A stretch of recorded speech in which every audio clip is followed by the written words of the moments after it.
Now to the housing crisis that has gripped cities across the province. Premier David Eby launched an almost $3 billion housing program to build more rental units.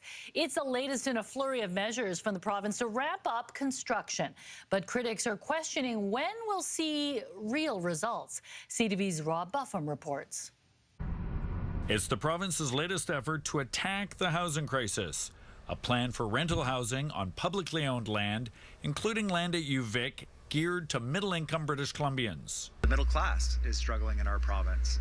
That the people who make our province go are struggling to find a decent place to live. The government pledges the plan will build 4,000 homes at 20 sites across BC.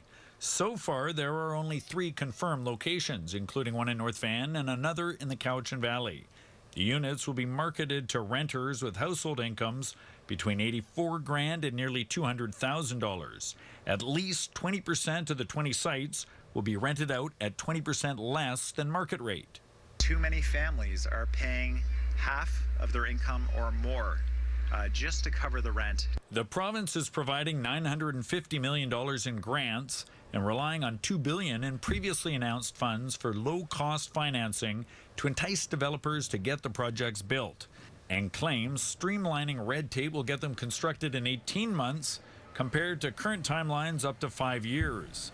But there are plenty of details that remain vague, including just how many homes in total will get built with the plan. We're talking about thousands of units of housing, but the nature of it makes it difficult to give a precise number. And despite a flurry of housing legislation last fall, new stats from BC Housing indicate fewer new homes were built last year than 2022, a decline that continued last month. With all of this new housing legislation being brought in bits and pieces, with all the additional pressures being put on municipalities, and the confusion for developers in terms of what their zoning is going to be at the end of the day, they're downing tools.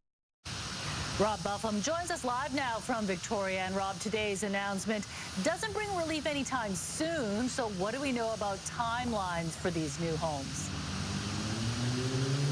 Well, mi-jung, for the 3 locations that were identified today, the earliest that shovels would get in the ground there would be likely late 2025 or 2026.